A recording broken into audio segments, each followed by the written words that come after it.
Vue du banc, le podcast pour comprendre le jeu, vous est présenté par PMU.fr. Salut à toutes et à tous et bienvenue pour le 12e épisode de la saison 7 de Vue du banc. Un épisode un peu spécial puisqu'on enregistre les 23h57 après cette soirée de Ligue des Champions de mercredi, mais surtout quelques heures après l'annonce du décès de Maradona. Alors forcément, même si c'était évidemment pas prévu, on va être obligé et puis on a envie de le faire, de consacrer une large partie de cette émission à parler de Maradona. Alors on va quand même revenir sur les matchs de Ligue des Champions, mais dans tous les cas, on n'était pas sur une soirée et sur une fenêtre de Ligue des Champions parmi les plus intéressantes de la décennie. Donc on en parlera, mais ça sera juste un petit peu plus condensé, on essaiera de thématiser tout ça. Mais donc avec une première partie consacrée à Maradona. Pour m'aider dans cette tâche, Raphaël Cosmidis. Salut Raphaël. Salut Christophe. L'un des co-auteurs de l'Odyssée du 10 qui mentionne, j'ai calculé, je crois, sur 70 ou 71 pages Maradona. Donc on a bien en tête un peu sa carrière, ses faits et gestes, ses moments de gloire, et puis aussi ce qu'il représentait symboliquement, même si l'on va surtout parler de jeu. Et également avec moi, Florent Tonuti. Salut Florent. Salut Christophe. Qui a revu différents matchs de Maradona, à la fois notamment pour un podcast de Soyez sympa rejouer, et puis aussi là sur la fin d'après-midi pour préparer cet épisode. Alors c'est difficile, messieurs, de savoir par quel bout prendre le truc. Il y a beaucoup de choses qui ont été écrites. Là j'ai fait un tour vite fait sur le fil AFP. Je crois qu'il y avait 12 ou 13 angles différents pour retracer un peu sa carrière, parce qu'il y a des choses à dire sur Naples, sur son rapport à Messi, qui est vu comme le successeur, mais pas tout à fait, dans le profil, dans l'esprit des Argentins, sur sa rivalité avec Pelé. Enfin voilà, il y a vraiment beaucoup de prismes par lesquels tu peux voir les choses. Nous, on va quand même essayer de se centrer plus sur le jeu que sur l'aspect symbolique, qui sera pas mal et sans doute mieux raconté par d'autres que par nous. Raphaël, qu'est-ce que déjà ça t'inspire, Maradona, le joueur, évidemment, pas forcément l'entraîneur, où il y a beaucoup moins de choses à dire, de ce que tu en as vu, donc avec des yeux d'adulte forcément, puisque nous, on n'a pas été son contemporain. Ouais, ce que ça m'inspire, et je pense qu'on s'en était rendu compte, et on était tous d'accord là-dessus quand on avait étudié le sujet pour l'Odyssée du 10, parce qu'on l'a tous abordé sous des angles différents. Philippe Gargoff l'avait abordé pour le côté mystique et ce qu'il représentait. Puis Julien, toi et moi, on l'avait plus étudié sur le côté jeu. C'est que c'était un joueur extrêmement en avance sur son temps, de par sa manière de jouer, de par son gabarit. C'est-à-dire qu'il y a un profil qui existait peu, pas forcément par la taille, mais par l'explosivité associée à cette technique. On a souvent dans les années 80 cette image du numéro 10, et d'ailleurs dans l'Odyssée du 10, on parle beaucoup des années 80, parce que c'est la décennie glorieuse pour les numéros 10, que ce soit en France, que ce soit en Italie notamment, et même en Espagne, mais c'est pas forcément ce profil-là de numéro 10 qu'on connaissait, et on pourra débattre d'ailleurs de la perception du 10 chez Maradona et sa conception, mais c'était un joueur qui, à n'importe quelle époque, aurait paru moderne, et il y en a pas beaucoup qui sont dans ce cas-là. Alors il y a évidemment les qualités athlétiques, mais qui étaient apparues un peu déjà chez d'autres joueurs, notamment Kempes, qui avait cette puissance et qui ressemblait un peu à Kaka, mais qui avait pas du tout ce centre de gravité, cette taille, cette finesse technique. Et Maradona était un peu unique de ce côté-là. Et d'ailleurs, quand on a préparé le podcast, Florent nous a posé la question, et se l'est posé même à lui-même, des joueurs à qui on pouvait le comparer aujourd'hui ou à travers l'histoire. Et c'est difficile d'en trouver, de trouver ce mélange, cet alliage de qualité technique, de puissance, ce centre de gravité, cette explosivité. Franchement, il y a très peu il faudrait combiner plusieurs joueurs pour arriver à faire Maradona. Et c'est pour ça qu'il est resté marquant, parce qu'au-delà d'avoir été un grand joueur, il a été un grand joueur en étant unique. Bah, c'est vrai que Florent, nous, le nom que j'avais suggéré, mais ça fonctionne plus sur la partie physique et sur, on va dire, le profil, mais juste dans les grandes lignes du mec qui est offensif, quoi, et qui va essayer de faire des différences. C'était Shaqiri, qui a un petit gabarit et qui est très tanké du bas de corps, mais sinon sur tout le reste, ça ne fonctionne pas du tout. Et c'est vrai que Maradona, numéro 10, mais aussi attaquant, joueur, en fait, c'est difficile de le catégoriser juste en disant c'était ci, c'était ça, parce qu'il driblait plus et il marquait plus que la plupart des numéros 10. Il était capable, finalement, c'était un offensif, quoi. C'était tellement ça que parfois le plan de jeu offensif, c'était lui, dans des proportions encore beaucoup plus grandes que ce qu'on peut voir du côté de Paris ou autre, où maintenant on a l'impression que ça dépend d'un joueur. Là, à l'époque, c'était théorisé, et c'était semaine après semaine ou match après match sur certaines compétitions avec l'Argentine, notamment la Coupe du Monde 86.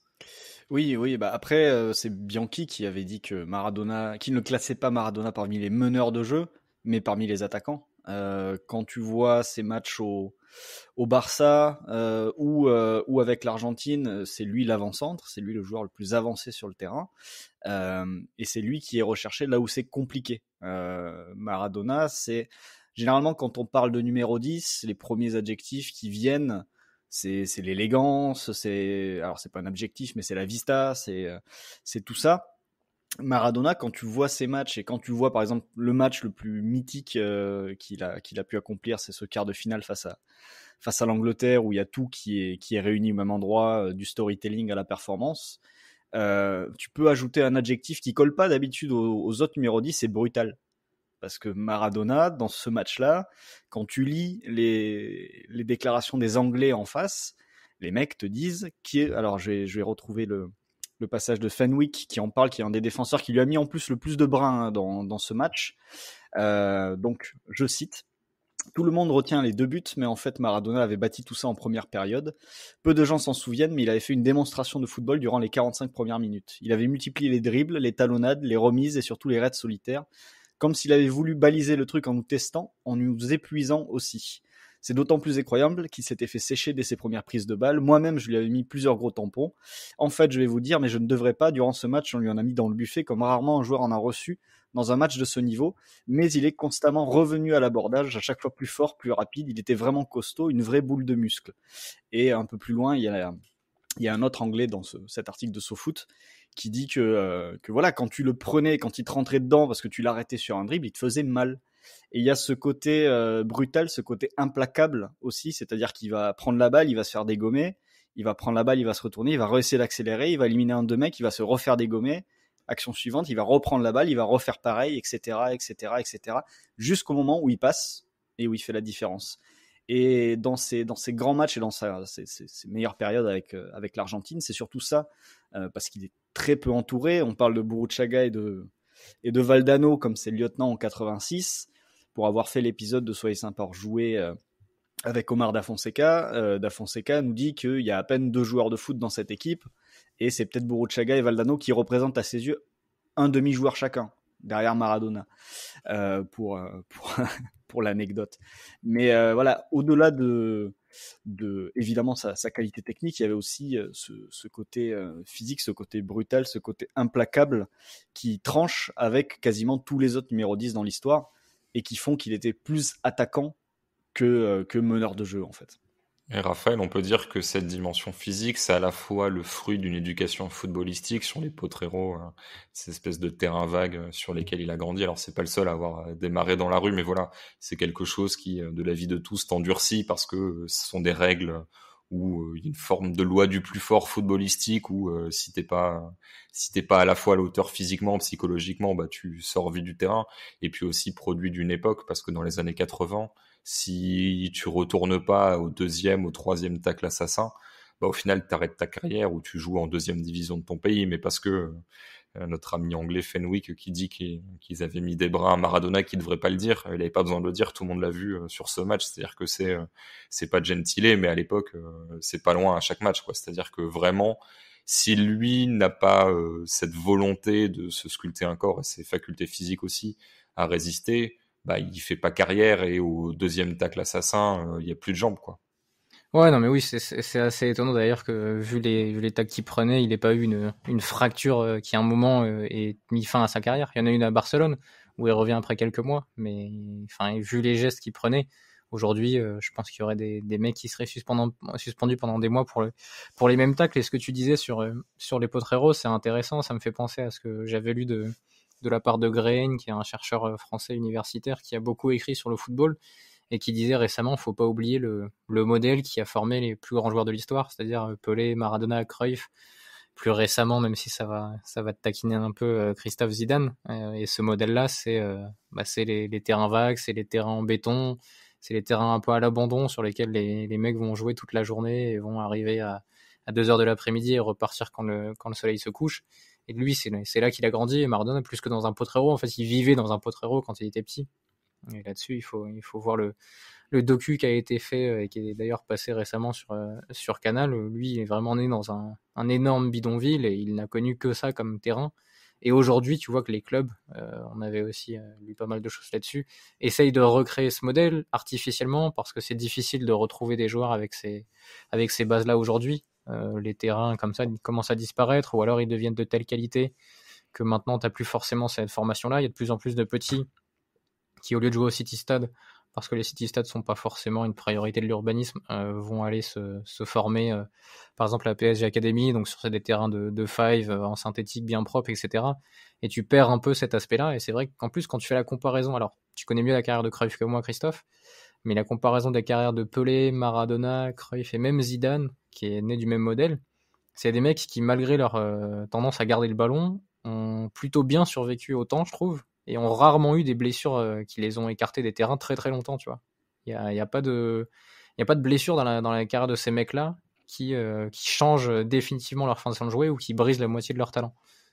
Et aujourd'hui, j'ai l'impression qu'il y a plus forcément la même résistance au duel et à ces gestes-là parce qu'il y a peut-être pas cette base quand t'es petit. Et puis au-delà de cette capacité, on va dire, à modeler le corps et à le faire évoluer au fil de ce que lui peut te permettre de faire. C'est-à-dire qu'un Cruyff, je vous prends toujours un exemple parce que c'est celui que j'ai le plus étudié, sur lequel j'ai le plus écrit, mais à 38-39 ans où il est meilleur buteur et champion avec Feyenoord, il a absolument pas les mêmes qualités physiques qu'il avait à 20 piges, mais il réussissait à utiliser son corps autrement. Et c'est vrai que Flo, on peut dire ça aussi de Maradona, c'est-à-dire que son corps, le rapport aux adversaires, tout ça, finalement, je sais pas si s'il y a une part d'instinct malgré tout, en plus de sa formation footballistique, parce que tous les gens qui grandissent dans cette éducation footballistique-là ne développent pas forcément un talent surhumain là-dessus. Mais il y avait une capacité d'improvisation qui finalement tranche un peu avec le football actuel. C'est-à-dire que maintenant, l'entraîneur ne veut pas être dépendant du talent individuel d'un joueur. Donc du coup, tu répètes des circuits de jeu, etc. Et parce que tu ne veux pas, voilà, si un mec tient tout ton jeu offensif mais qu'il en met forme, bah ton équipe est plus fonctionnelle. Tu pouvais faire ça avec Maradona parce que limite, peu importe le plan de jeu qu'on mettait en face de lui, peu importe l'adversaire, il réussissait toujours à s'en sortir. Et il y a bien sûr un talent individuel, mais il y a aussi une capacité à bien lire les situations, à bien savoir ce que le jeu demandait de lui à chaque fois. Je pense déjà qu'il avait, cet instinct, peut-être ce sixième sens qui lui venait des terrains vagues pour sentir le gars qui arrivait dans son dos pour lui faire très mal, pour le découper. Donc c'est vrai que c'était, quand tu le vois jouer, tu vois sa première touche qui est un des premiers trucs qui te vient, et puis surtout ses petits appuis, ce centre de gravité très bas qui lui permettait de se retourner très vite, forcément, et ensuite d'accélérer avec ses grosses cuisses et de passer la seconde. Et après, c'est vrai qu'en termes de choix, alors le truc, c'est que dans pas mal d'équipes, il avait assez peu de choix autour de lui, donc il avait assez. Tu prends l'Argentine 86, il a rarement 3 options autour de lui pour lui offrir des bonnes solutions pour aller vers le but adverse, quoi.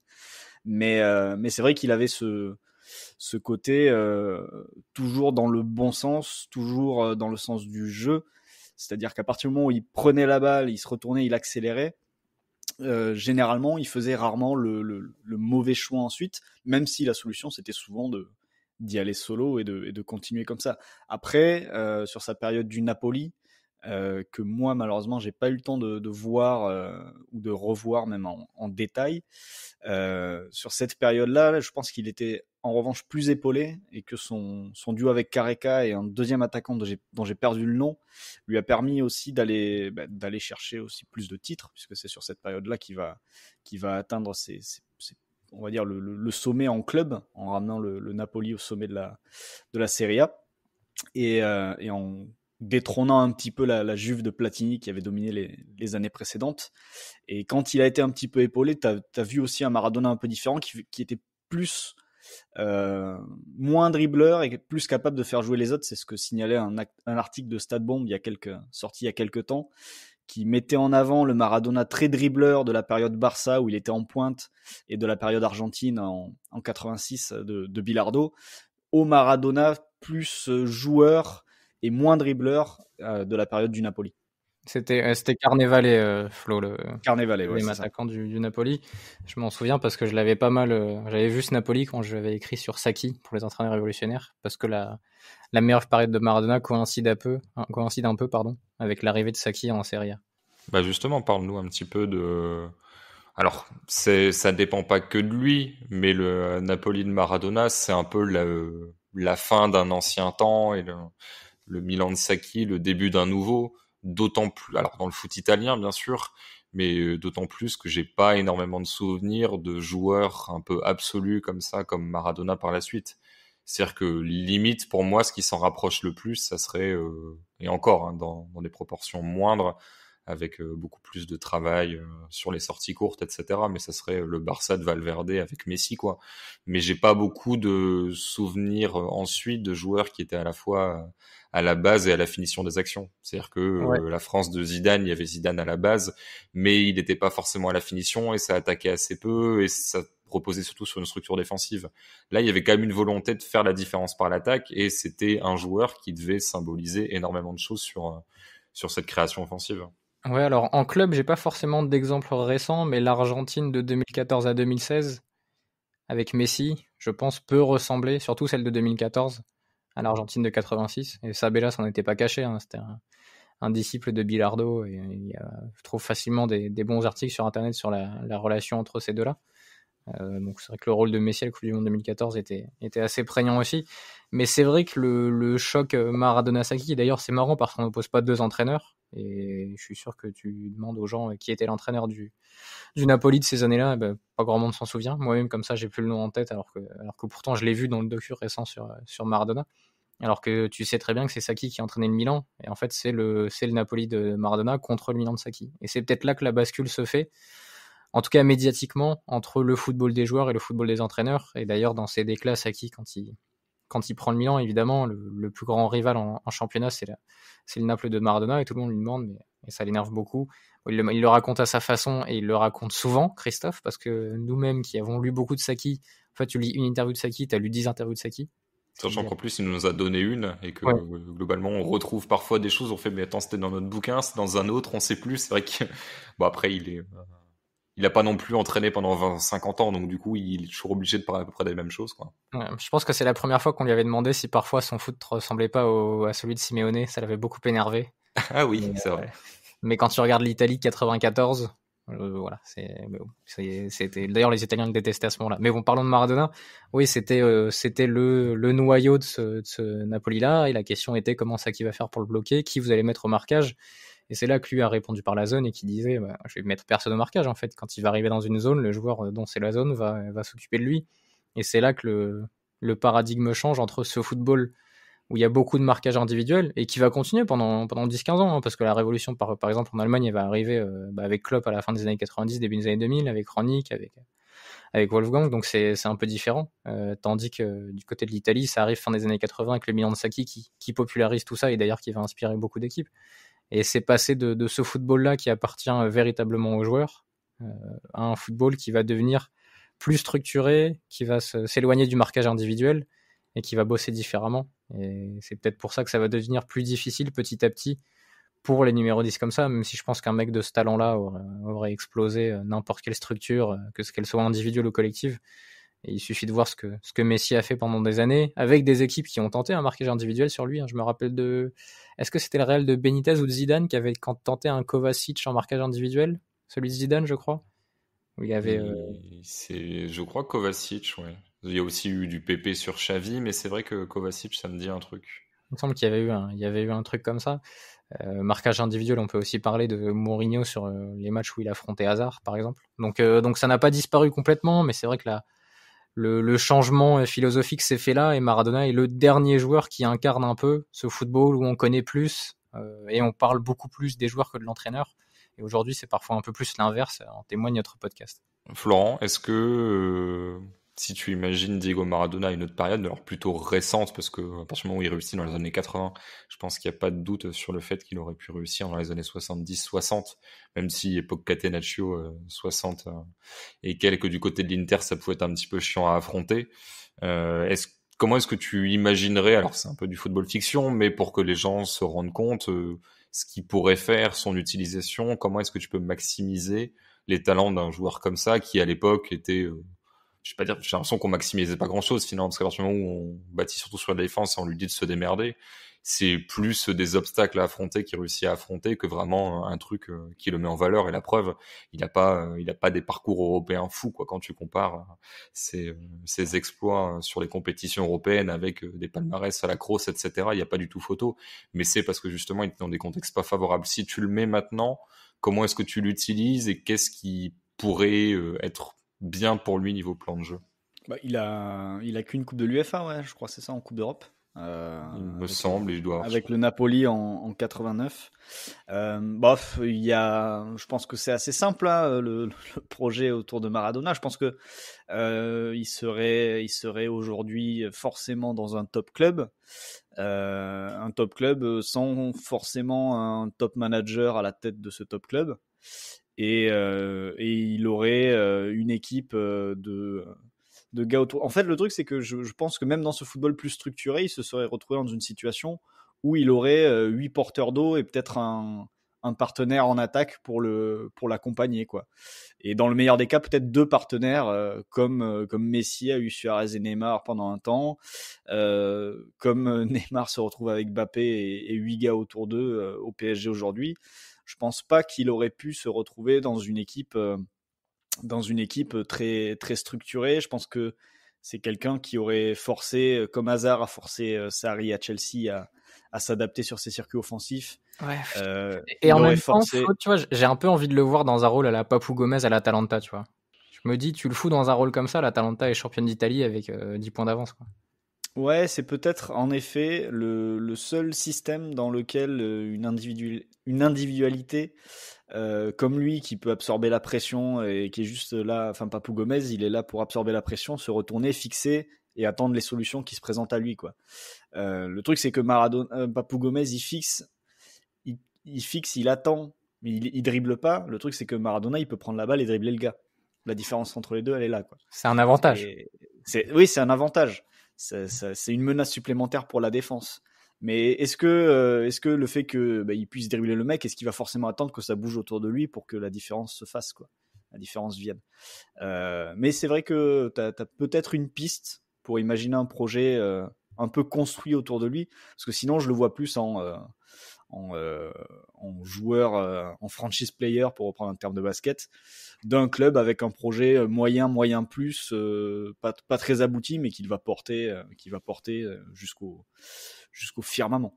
Sachant, Raphaël, que j'ai l'impression que peut-être, contrairement à Hazard, même sans doute contrairement à Hazard, Maradona fait partie de ces joueurs qui pourraient rester axiaux entre les lignes dans le foot de 2020. Il n'aurait pas besoin de s'exiler sur le côté pour sortir un petit peu de la densité. Je pense que comme Messi, tu le mets, alors t'appelles ça comme tu veux, faux numéro 9, 10, machin, mais en tout cas, dans la zone autour des 30 mètres, dans le camp adverse de manière axiale, même s'il y a plus de monde, il pourrait parfaitement s'en sortir, et du coup ça change un petit peu l'approche de ton équipe. C'est-à-dire que tu peux plus facilement le décharger des tâches défensives par rapport aux joueurs de couloir, etc. Enfin, c'est toute une autre animation qui fait qu'à la limite, si tu le mets tout en pointe de ton système, tu peux malgré tout, je trouve, faire un peu plus de choses qu'avec un Hazard ou d'autres joueurs qui sont des espèces d'attaquants de couloir. Ouais, mais c'est pour ça que je parlais de combinaison de plusieurs joueurs, et j'y ai pensé lorsque tu as évoqué notamment cette force de haut but qui a permis de le faire jouer en tant que numéro 9. C'est que, tu vois, d'un certain côté, on va penser à Hazard, on va penser à Messi, on va penser à des joueurs très explosifs comme ça, qui sont des semi-meneurs capables d'être décisifs.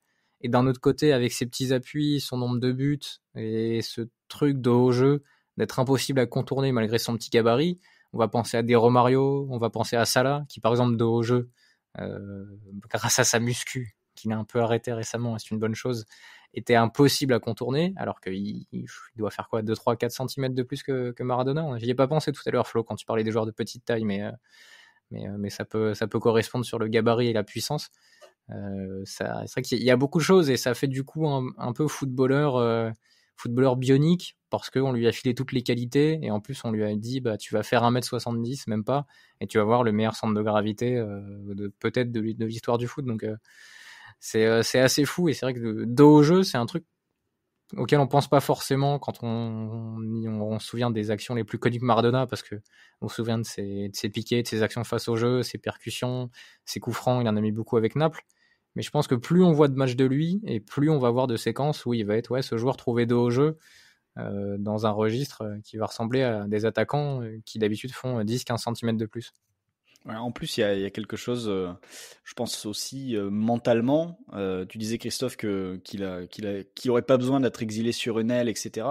Mais je pense que mentalement aussi, lui, son truc, c'est d'aller dans la difficulté, d'aller demander la balle là où personne va la demander, en fait. Parce que lui, il sait que dans cette zone-là, il va s'en sortir. Parce qu'il va avoir, comme le disait Raph à l'instant, son centre de gravité, sa première touche, sa capacité à se retourner, et qui va lui permettre de faire des différences, même là où 99,9% des joueurs ne trouvent pas d'espace d'habitude, quoi. Donc je pense aussi qu'il y a ça qui explique aussi pourquoi il pouvait en effet aller sur toute la largeur du terrain, mais il n'hésitait pas à demander la balle dans des zones où tu disais mais il va se faire découper là. Alors oui, il allait se faire découper une fois, deux fois, trois fois, et puis finalement, comme je le disais tout à l'heure, il allait finir par passer. Ouais, c'est une des claques qu'on a dans le bouquin. Alors, je sais jamais qui l'a dit. Je crois que c'est Valéron, mais, qui dit un truc très vrai que j'ai repris à mon compte. Alors, en citant, mais vu que j'oublie à chaque fois de qui c'est, je ne sais pas qui citer. Mais le côté, la personnalité, c'est pas gueuler, machin, c'est juste de demander la balle dans des zones difficiles. Alors, d'autres gens l'ont dit de manière différente. Mais c'est vraiment ça qui est intéressant sur un terrain 11. C'est là où tu vois les vrais leaders et les leaders de jeu. C'est quand ça va pas, bah, donne-moi la balle et puis je vais te l'amener dans une zone où ça sera un petit peu plus tranquille, au moment où les pieds brûlent un petit peu pour tout le monde. Et c'est vrai que Maradona avait ça. Et Flo, il avait aussi ce côté, c'était avant tout un dribbleur. Alors il savait pas faire que ça, mais disons, c'était une caractéristique innée qui était quand même très très forte et qui lui permet de sortir du lot. Mais malgré tout, en sortie de dribble, il est pas stupide. C'est-à-dire que il dribble pour s'ouvrir le jeu. Du coup, il s'ouvre le jeu, donc ils peuvent faire plus de choses, mais c'est pas je dribble, donc je redribble, donc je redribble. Le truc un petit peu du five où certains, voilà, ça se passe trop vite et ensuite tu sais pas trop comment enchaîner. Contrairement au meneur un peu typique qui va trouver, type Riquelme, deuxième partie de carrière, qui va trouver des belles passes entre les lignes ou autres à l'arrêt, vraiment en vision de jeu, le pied qui suit, mais parce qu'il peut pas éliminer. Lui va se trouver des passes faciles, mais parce qu'il s'est rendu la tâche facile en amont. Mais disons, le dribble amène quelque chose. C'est pas juste j'élimine parce que je sais éliminer. En fait, c'était le moyen ensuite de simplifier une action qu'il arrivait à bonifier. C'est toujours, je vais faire très court là-dessus, mais c'est toujours dans le sens du but. C'est toujours attiré par la surface de réparation, puis par le but. Le meilleur exemple, de toute façon, ça reste son dribble face à l'Angleterre et ses dribbles plutôt face à l'Angleterre, parce je crois qu'il en élimine 4 sur cette action-là, avant d'aller marquer 4 ou 5. Mais c'est ça, de toute façon, chez les dribbleurs, il n'y a rien de pire que, tu sais, le gars qui va dribbler, qui va s'enfermer, qui va se sortir de cette zone, mais qui va revenir sur ses pas, en fait, et finir par une passe en retrait. Maradona, ça arrivait quand même assez rarement. Soit il passait, soit il se faisait découper, s'il fallait schématiser. Raphaël, est-ce que tu penses qu'il était à la bonne période, ou est-ce on aurait forcément aimé le voir maintenant, mais est-ce que tu penses qu'il aurait plus réussi dans ce foot actuel? Alors, le plan symbolique, je pense qu'il est vraiment tombé pile quand il fallait, dans les bons clubs, le bon pays, etc. Est-ce qu'il aurait été encore plus fort? Est-ce que si tu le mets maintenant, il gagne 15 ballons d'or? Je pense, tu vois, quand on parle de disparition des 10, je pense que ça aurait été aujourd'hui un des rares joueurs à qui tu aurais pu dire tu restes dans l'axe et tu fais ce que tu veux dans l'axe, parce qu'il avait tout pour être bon dans l'axe. Il pouvait se placer entre les lignes, il pouvait recevoir le ballon de haut jeu, il pouvait décrocher et partir de loin pour percuter, il avait le pied gauche pour trouver à peu près n'importe quelle trajectoire, il avait une bonne frappe, il pouvait taper les coups francs, il était capable d'aller se projeter dans la surface pour marquer des buts, notamment de la tête. Donc il était ultra complet, mais comme les Messi, qui est forcément le joueur qui se rapproche le plus de lui. Et je pense que peut-être que Maradona a eu une explosivité au pic de sa carrière un petit peu plus élevée que celle de Messi au pic de sa carrière. Si on compare les deux pics, je pense que Maradona est peut-être plus fort sur les 2-3 premiers mètres. Mais après, c'est qu'une impression visuelle, et c'est peut-être parce qu'il affrontait des joueurs qui étaient globalement moins développés athlétiquement qu'aujourd'hui. C'est pas impossible. Mais en fait, je sais pas comment répondre à ta question, parce que c'est un joueur. Enfin, tu vois, on parle sans doute du joueur qui restera le plus grand de l'histoire, parce que forcément les Coupes du Monde, son apport en club, le personnage, tout ce qu'il a fait, au-delà des stats qu'on pourrait redonner. Et en même temps, il a toujours fonctionné dans des équipes qui étaient collectivement pas dysfonctionnelles, mais normales. C'est-à-dire que on gardera de Maradona aucune équipe sur le plan du jeu.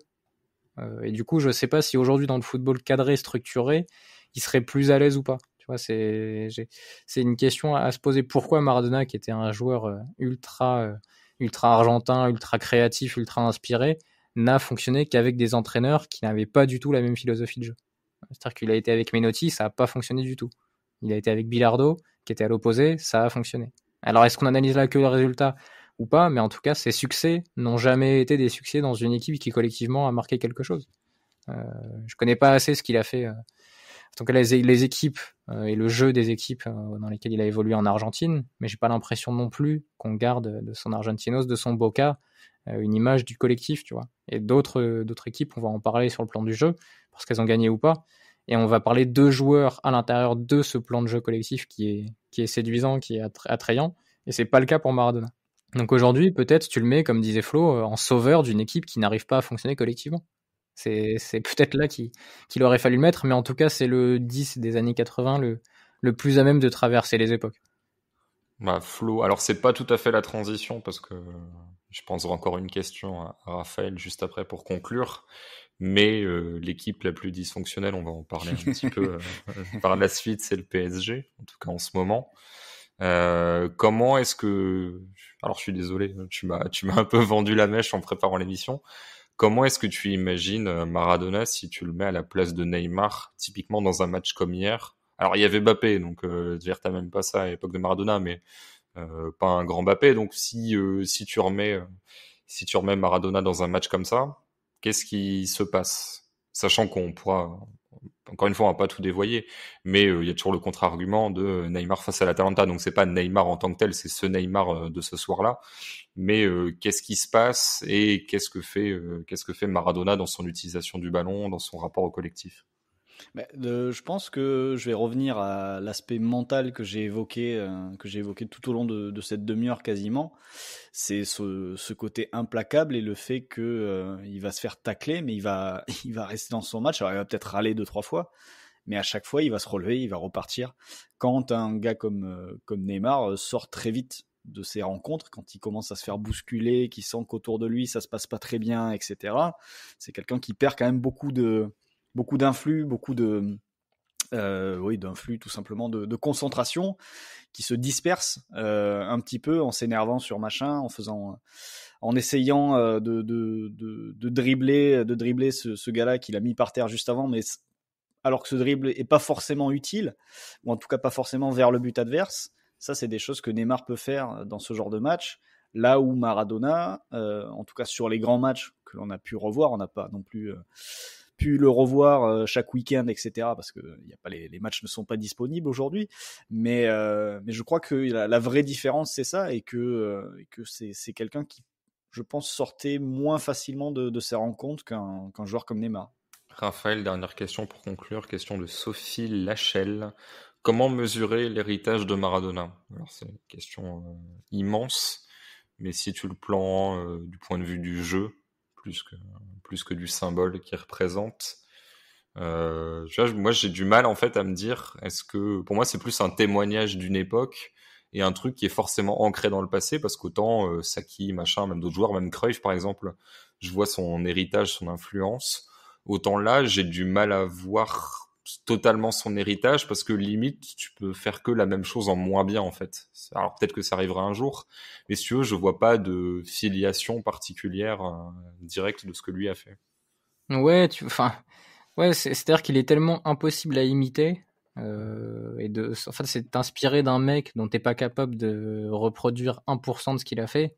C'est compliqué, tu vois. Il y a des joueurs qui sont plus faciles à imiter. Je pense qu'on peut parler de l'influence de Pirlo, ou de Redondo ou de Guardiola à ce poste-là, parce que athlétiquement ils avaient rien de spécial, surtout Guardiola et Pirlo. Redondo était un peu plus puissant, mais c'était des mecs, il fallait que tu imites le cerveau, il fallait que tu imites la qualité technique, mais tu n'avais pas besoin de transformer ton corps et en fait d'acquérir des choses qui sont impossibles à acquérir si t'as pas la base génétique et biologique. Et Maradona, malheureusement pour pas mal de gens, il y a toutes des circonstances, un contexte, un héritage génétique qui font que tu peux pas reproduire ce que lui a reproduit. Tu peux pas t'inspirer des dribbles de Maradona, tu peux pas t'inspirer des passes de Maradona, de la puissance de Maradona. C'est des trucs qui sont uniques et c'est difficile de copier. Alors forcément, Messi, je pense, a dû voir beaucoup d'images de lui, parce qu'il y a quand même des séquences de sa carrière et et une conduite de balle qui ressemble parfois, notamment la fréquence d'appui, la fréquence de touche de balle. C'est-à-dire qu'il a les deux ont un peu le même côté de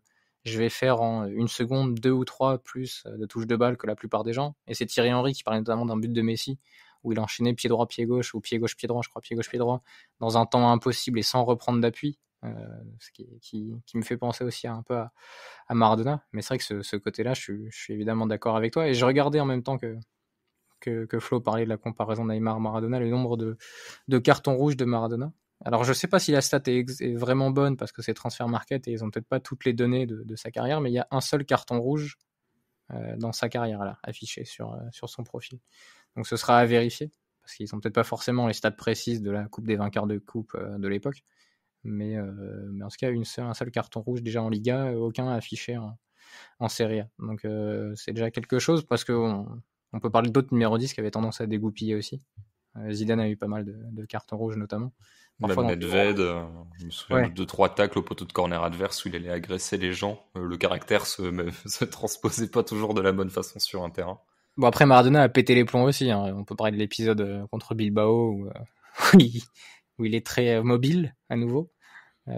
Et je voulais finir par un truc que Julien Momon postera sans doute sur Twitter demain, mais et lui avait interviewé Jean-Claude Galota, qui est un chorégraphe qui parlait de Maradona et de sa manière de se mouvoir. Et il disait Maradona est petit, trapu, on sent qu'il a de la force d'élévation. Ce qui est drôle, c'est que quand un danseur est comme ça, on dit qu'il a du ballon. C'est incroyable. Nijinsky, le célèbre danseur, était petit, trapu à la Maradona, et quand il s'élevait, il pouvait faire 10 battements de ses jambes avant de retomber sur le sol. Quand j'ai vu Maradona, je me suis dit qu'il pouvait être une sorte de Nijinsky, une sorte de danseur-sauteur qui a du ballon. On sent qu'il a cette facilité parce qu'il a ses muscles courts, rapides, petits, mais très bondissants. Nijinsky n'était pas très beau, il était trapu. Mais quand il s'élevait, il créait cette élégance. Par les sauts, tout à coup, il devenait immatériel. C'est justement ce que fait Maradona, le mouvement dans l'élévation. Et c'est vrai que quand on le voit jouer, il y a cette espèce de rebond, de saut entre chaque appui, qui est assez rare. Et d'ailleurs, quand Galota en parle, il parle pas forcément de technique ou du ballon, il parle de ses muscles. Et on a peut-être un peu trop parlé, parce qu'on aurait pu... Évidemment, on parle de football, mais je pense que la spécificité de ses muscles a beaucoup joué sur le joueur qu'il était. Et puis le fait qu'il soit capable de manier un ballon, de surprendre, de faire des feintes, de dribbler, j'ai envie de dire que on n'apporterait pas grand-chose. Alors je sais pas si on apporte des milliers de choses dans ce qu'on fait, on fait au mieux, mais bon, dire qu'il savait bien dribbler et qu'il avait la manière de caresser le ballon, etc., qui était parfaite. Ça, je pense que tous les gens qui ont vu ne serait-ce que quelques vidéos sont un peu briefés là-dessus. Je m'imaginais juste un monde parallèle où, alors c'est totalement parallèle, hein, mais où tu as Maradona et Juninho dans la même équipe avec l'arbitrage de maintenant. Je pense que Juninho termine sa carrière avec 180 coups francs marqués. Est-ce qu'il aurait tiré les coups francs ? C'est vrai que vu comme ça, il y aurait eu vraie bataille. Après, même en partageant, je pense qu'il y en aurait eu beaucoup. Parce que non, je pense que même avec le fait de prendre en considération les règles de maintenant, Maradona aurait subi moins d'attentats, mais beaucoup de fautes. Ah oui. Oui. Je pense que ça t'aurait amené beaucoup de munitions. Après, c'est vrai qu'il les tirait bien aussi, donc ça aurait été une vraie bataille. Mais peut-être Christophe, que Maradona aurait été le joueur capable de faire expulser Casemiro, et ça, on n'aurait pas refusé. Absolument. Match retour à l'actu. Il y avait un match entre Paris et Leipzig, Florent. Match compliqué à suivre pour beaucoup de monde, où moi, pendant 90 minutes, j'étais énervé contre Paris globalement, parce que ce qui était proposé était globalement nul. Et ensuite, le match était terminé et j'étais en rage contre Leipzig pendant toute la soirée. Enfin, en rage à mon niveau, hein, c'est assez chill quand même. Mais parce que je me disais, en fait, le souci, c'est... Paris a été nul, ok, mais t'es Leipzig, tu dois gagner, tu dois sanctionner. Et l'équipe de Monaco, elle a mis un wagon de but à un Paris nul en seconde période. Et cette équipe de Leipzig-là n'a pas réussi à le faire. Donc du coup, j'étais un peu énervé contre tout le monde. Qu'est-ce que tu gardes de ce match sans forcément faire trop de redites sur le plan de jeu, etc., même si on est quand même obligé d'en parler un tout petit peu si on veut raconter la vraie histoire de ce match. Bah, que Paris a bénéficier du score effect, c'est-à-dire le fait d'ouvrir le score très rapidement et ensuite de laisser Leipzig avec la possession du ballon et de se contenter de contrôler Leipzig dans leurs 30 mètres en gros. Alors il y a eu des petites séquences de pressing pour les gêner, c'est comme ça qu'ils vont chercher le péno enfin qui vont chercher le péno, que Leipzig leur donne le penalty, parce qu'on peut pas dire que l'erreur d'Upamecano soit vraiment provoquée. Donc il y a cette histoire-là, et ensuite ils attendent. Alors moi j'ai remarqué en revisionnant ce match quand même, parce que j'ai une conscience pro, mais en même temps parce que j'avais dormi aussi pendant le match la veille, que Paris avait quand même prêté une certaine attention à la fermeture des demi-espaces au niveau de dans sa zone de vérité, près de sa surface de réparation, et particulièrement la zone qu'aime bien prendre Nkunku ou qu'aime bien prendre Angelino lorsqu'il y a cette passe d'Upamecano qui passait tout le temps, c'est-à-dire la passe d'Upamecano qui va casser la première ligne adverse et qui va toucher Angelino généralement dans le couloir gauche. Là, tout de suite, généralement, il y a un appel en profondeur dans le demi-espace de la part de Nkunku ou d'un autre joueur. Et c'est vrai que cette zone-là était bien couverte par Marquinhos, quitte à laisser de l'espace avec Diallo et Bakker derrière, en espérant que Danilo soit là pour le combler ou couper la ligne de passe. Et ça, Paris l'a bien fait. Du coup, ça a sorti un petit peu Leipzig. Enfin, ça a empêché Leipzig de trouver ses circuits habituels, on va dire, et surtout ce circuit-là qui fonctionne assez bien. Et après ça, à droite, c'était quand même moins fonctionnel côté Leipzig, parce que c'était Aïdara qui se retrouvait en position d'ailier, enfin de joueur excentré, on va dire, dans leur système en 3-1-5-1 à peu près, ou 3-1, oui c'est ça je crois, 3-1-4-2, je sais plus. Mais en gros, il y avait Sabitzer en 6, il y avait Olmo et Nkunku à l'intérieur, Angelino sur une aile, Aïdara sur l'autre, et puis Poulsen en pointe. Et donc le côté droit était quand même beaucoup moins fonctionnel. Et du coup moins de menaces forcément pour le PSG dans cette zone-là, et un Leipzig qui insistait de l'autre côté. Donc voilà, sur la première mi-temps, Paris contrôle un petit peu. Leipzig est très frustrant parce qu'il y a des enchaînements ratés. Il y a Forsberg qui rate une balle de 1 partout juste avant la mi-temps, qui rate aussi pas mal de choses dans le jeu, qui empêche l'équipe de profiter de 2-3 transitions qu'ils auraient pu exploiter. Poulsen qui se met en position dans la surface pour envoyer une frappe du gauche quasiment au poteau de corner. Donc voilà, Leipzig rate des trucs, mais Paris n'est pas non plus en gros danger.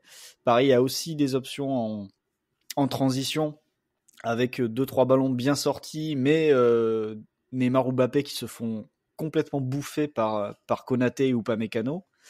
Et en deuxième mi-temps, ça continue, mais moi j'ai vraiment eu l'impression d'une équipe de Leipzig avec de moins en moins de solutions au fil du temps.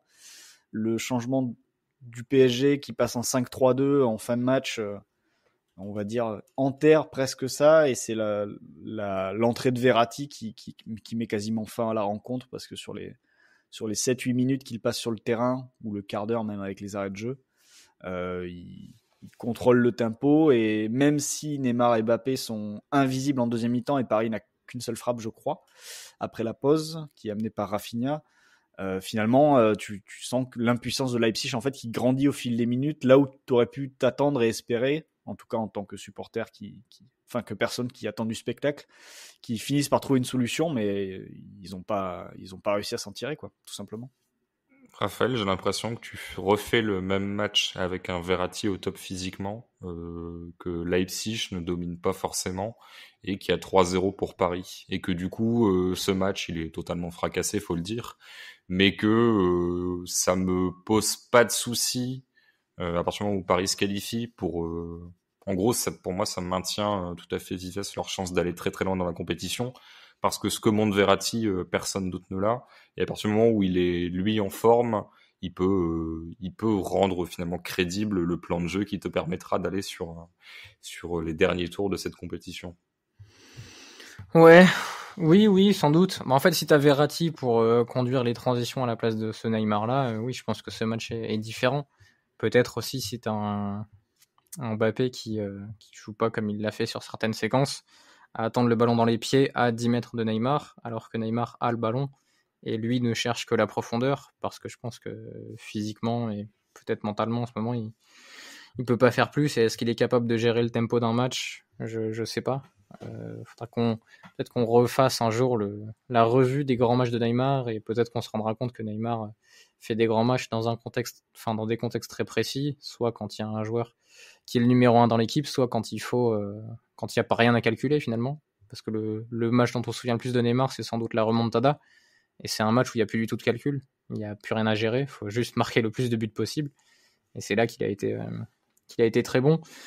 Donc ouais, j'imagine qu'avec un Verratti, c'est un peu différent, mais il y a quand même une certaine lassitude. Là, tu vois, on vient de parler de Maradona pendant 40 minutes, et c'était hyper intéressant. Je sais pas si c'était hyper intéressant et si ça le sera pour les gens qui nous écoutent, mais nous, c'était sympa de le faire, et là, on passe à un match qui nous a un peu plus lassé, parce que ça me dérange pas finalement que le PSG joue bas et attende, mais à ce moment-là, surtout si physiquement tu peux pas faire autre chose, mais à ce moment-là, fais comme la Lazio, fais comme le Dortmund de Favre, t'attends avec un bloc médian ou un bloc bas, avec des déclencheurs de pressing quand même pour avoir des zones où tu récupères le ballon, et des idées sur ce que tu vas faire quand tu vas récupérer le ballon.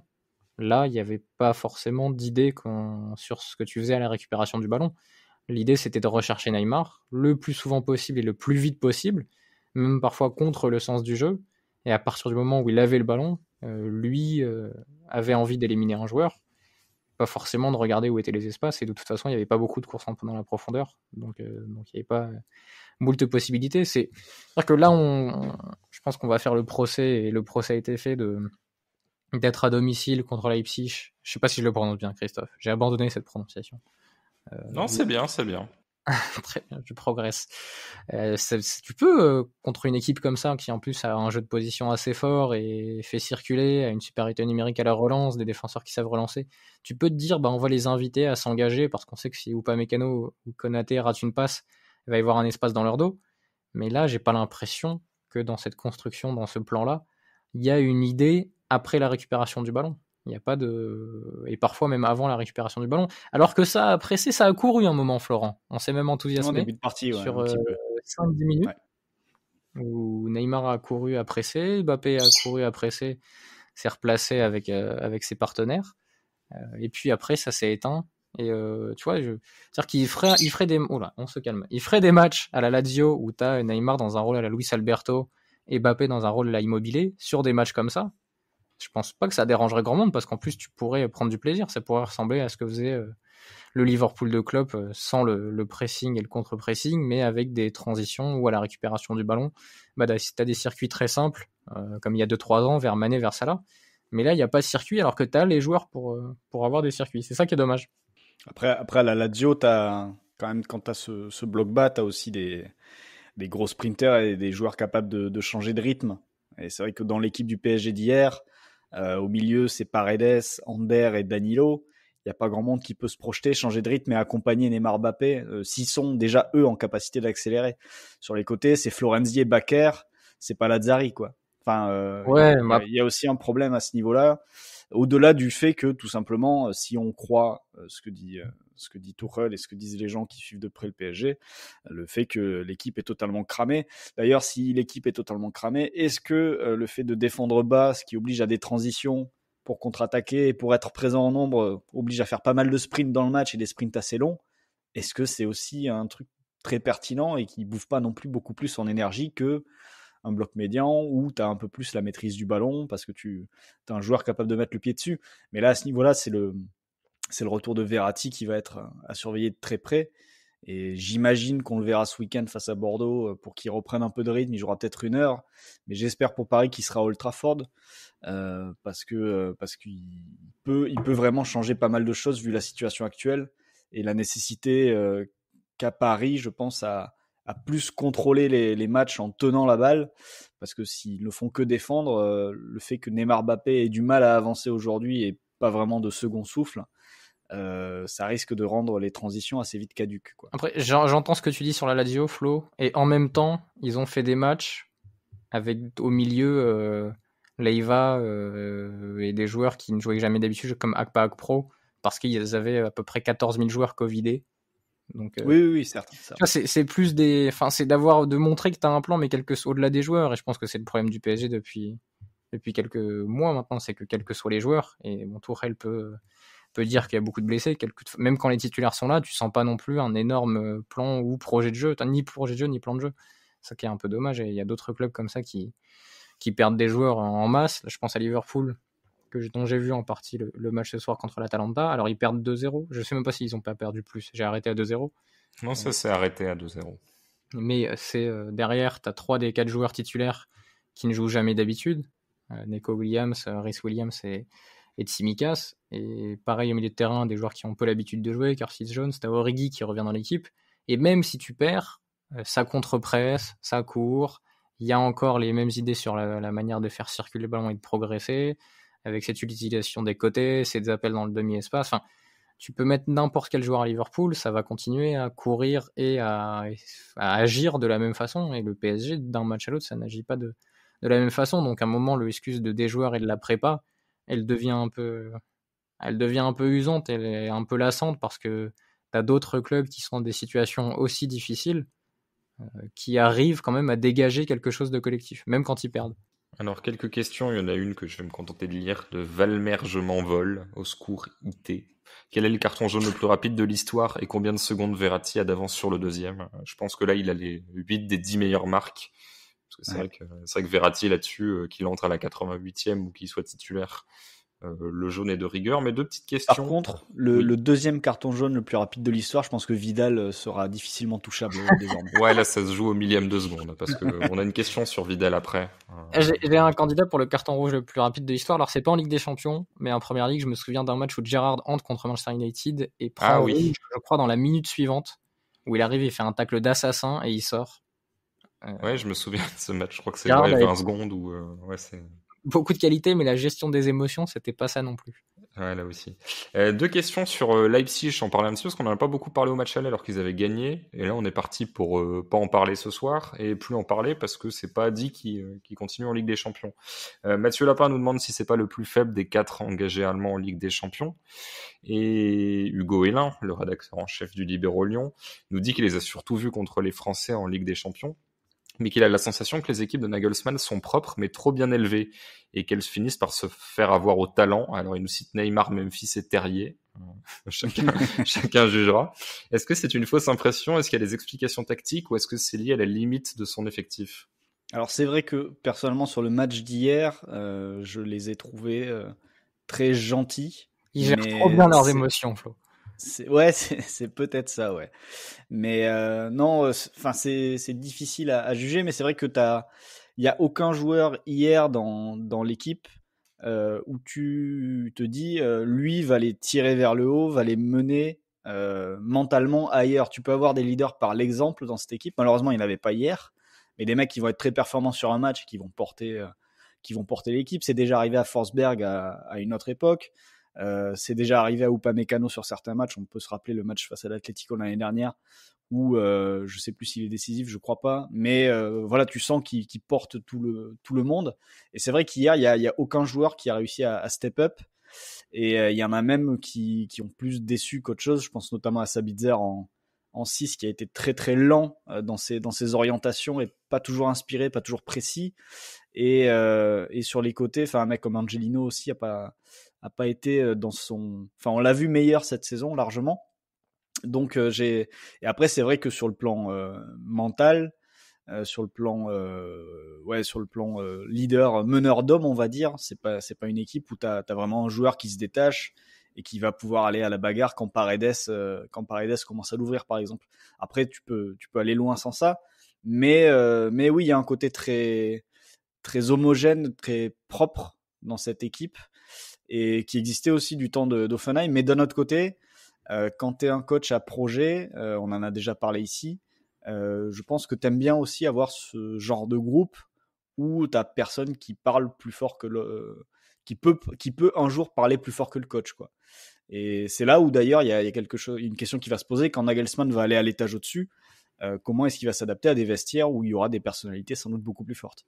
Et Raphaël, comment est-ce que le vestiaire va s'adapter à avoir un coach qui hurle pendant tout le match? Je sais que ça t'a beaucoup énervé. Oui, mais ce qui contraste avec les joueurs, et je suis obligé de lire un tweet d'Edu. Je sais pas si tu vois ces tweets, Christophe, parce que je sais pas s'il est bloqué ou pas. Edu, il change tout le temps, pas en ce moment. Qui a dit les joueurs de Leipzig n'ont pas la moindre réaction dans un match pareil, qui sont ces phasmes du football, ces larves. Alors c'est un peu violent, et on n'a pas l'habitude d'être violent dans Vue du Banc, on est assez courtois, mais ce genre de tweet me fait mourir de rire quand il arrive pile au bon moment. Et c'est vrai que même à la fin du match, après le match, ils étaient tout calmes, debout sur le stade, en train de taper dans les mains, etc. Ils avaient quand même l'occasion de plier quasiment ce groupe, et ils ont pas énormément d'occasions, ils ont des situations, on va dire, ils ont des positions dans les 30 derniers mètres où ça ça ne fait pas la dernière passe, l'avant-dernière passe, ça ne crée pas de décalage et de changement de rythme. Mais en effet, c'était assez étonnant. Je pense que c'est le moment d'ailleurs d'évoquer la différence entre ce que connaît Nagelsmann aujourd'hui, qui est un peu ce que connu Tuchel à Mayence puis Dortmund, et ce qu'il va connaître dans les clubs à l'étage supérieur, où le caractère vient des joueurs et plus vraiment de l'entraîneur. Et peut-être que c'est le palier le plus difficile à passer finalement, Cri, pour la plupart des entraîneurs. On pourrait en parler aussi avec Emery. J'ai l'impression que c'est la vraie différence qui va distinguer les entraîneurs d'Europa League, si on devait caricaturer, et les entraîneurs de Ligue des Champions. C'est ce truc d'arriver à s'appuyer sur le caractère des joueurs dans ton équipe tout en imposant un peu le tien. Et c'est un numéro d'équilibriste qui n'a pas l'air simple. Il n'y en a pas beaucoup aujourd'hui qui arrivent à le faire. Bon, évidemment, Klopp le fait très bien. Mourinho a su le faire très très bien à une époque où il avait des joueurs d'énorme caractère dans son groupe, mais il arrivait à les faire adhérer à ce que lui voulait faire. Et aujourd'hui, Nagelsmann y arrive bien, mais peut-être qu'il lui manque justement cet aspect un peu moins bon écolier pour passer un cap. L'avantage que je vois à ça, c'est que du coup, ça permet à des équipes 7 sur 10 de gagner un point et à des équipes 9 sur 10 d'en perdre un, selon que tu bonifies ou pas les talents. Alors ça a une frustration parce que du coup, il y a très peu de top clubs qui ont l'air bien aboutis, bien gérés sur le plan tactique, mais ça te permet d'avoir des Atalanta, des Leipzig qui sont capables de rivaliser sur des matchs, voire sur des compétitions avec des plus grands clubs.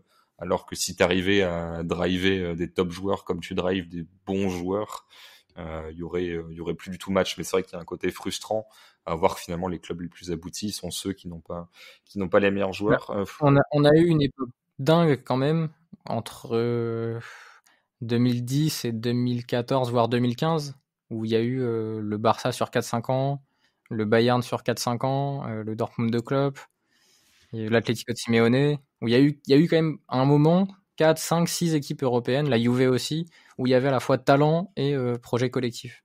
Et ça, j'ai l'impression qu'on a énormément de mal à le retrouver sur la deuxième partie des années 2010, puis maintenant 2020. Après, le meilleur exemple, c'est le Bayern. Hein. Quand Guardiola débarque, ça le regarde un petit peu. Il y a quelques frictions, on va dire. Et puis finalement, il arrive à se mettre les joueurs dans la poche. Alors, c'est pas aller jusqu'à la Ligue des Champions, mais on peut pas dire que l'équipe et que le projet collectif n'est pas tourné ou que Guardiola ait dû vraiment renier ce qu'il a fait auparavant pour s'adapter au vestiaire du Bayern. Et le Bayern surtout le tient depuis. Alors c'est des projets un peu différents, mais avec Heinkes. Alors il y a eu la parenthèse Kovac aussi, où ça n'a pas fonctionné. D'ailleurs le Bayern a un peu fait la gueule quand il y a eu un projet moins abouti qui est arrivé avec Ancelotti. J'avais oublié ce passage-là, mais avec Flick, c'est là aussi quelque chose de très pas dire extrême, mais de très radical dans l'approche.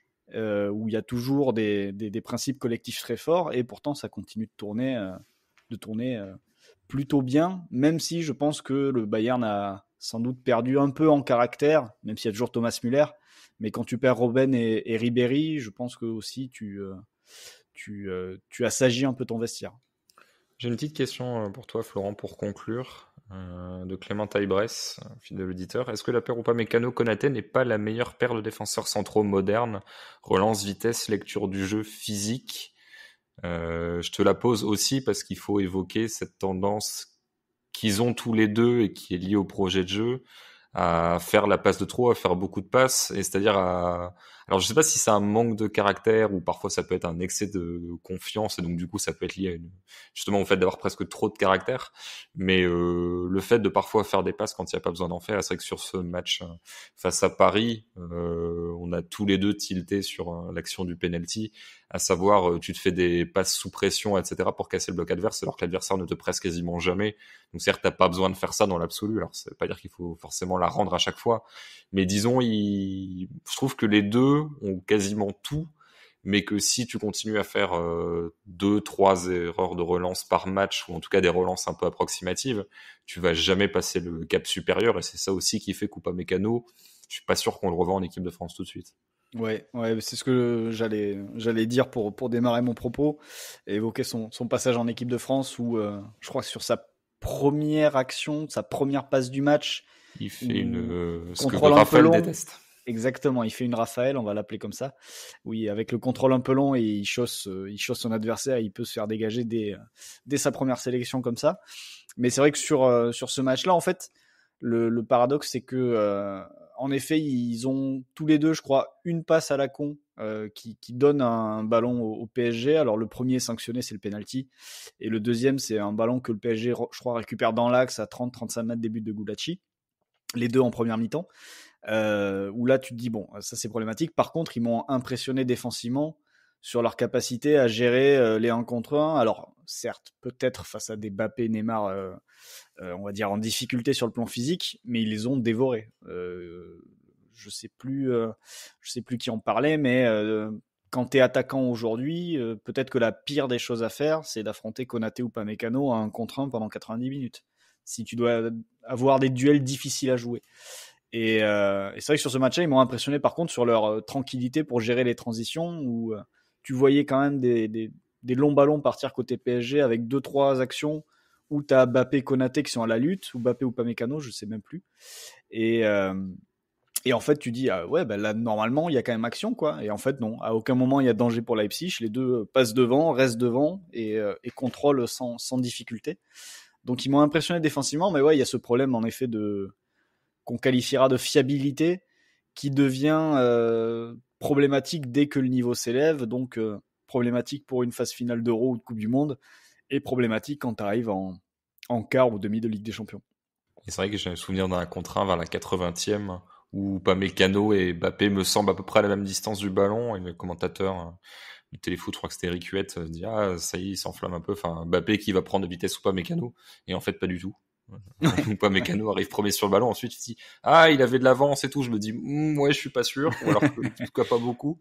Donc après Mbappé a peut-être fait plus d'efforts, mais à ce moment-là du match il y en avait un qui avait un petit peu plus d'énergie pour accélérer sur une quinzaine de mètres. Quelques mots du Real. On est en train de faire extrêmement long, je ne respecte pas du tout le timing que je m'étais fixé. Raphaël, t'as vu quoi? T'as vu 45 minutes du match, les 45 premières, peut-être un tout petit peu plus? J'ai coupé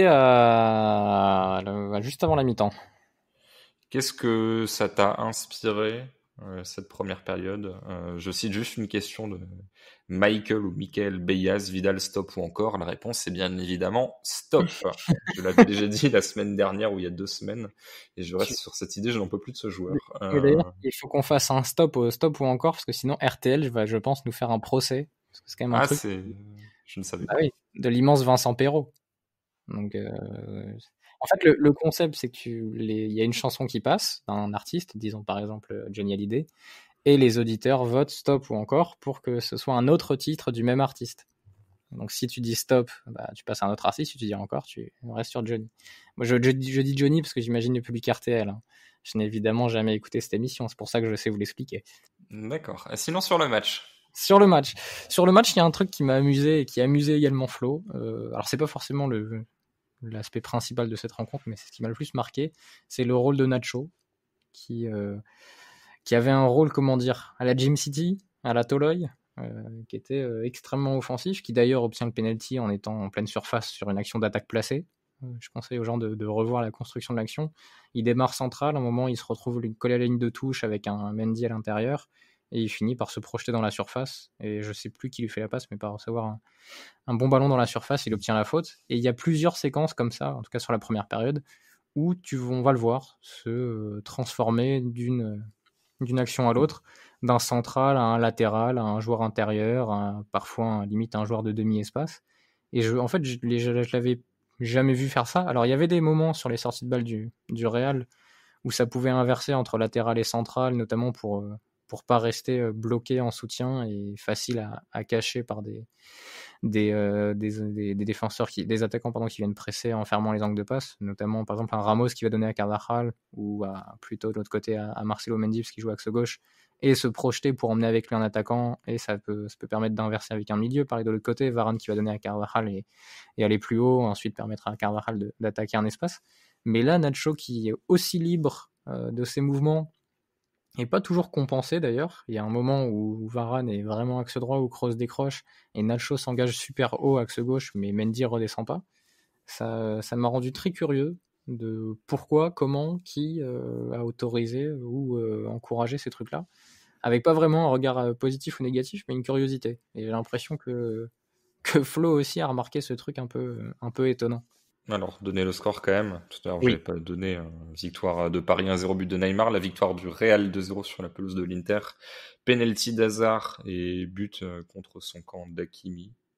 Au départ, c'était attribué à Rodrigo. Bon, là, visiblement, c'était réattribué. Je ne sais pas trop pourquoi. J'ai pas revu l'action en détail. Donc là, ce qui permet en gros au Real d'être qualifié, à l'Inter d'être éliminé.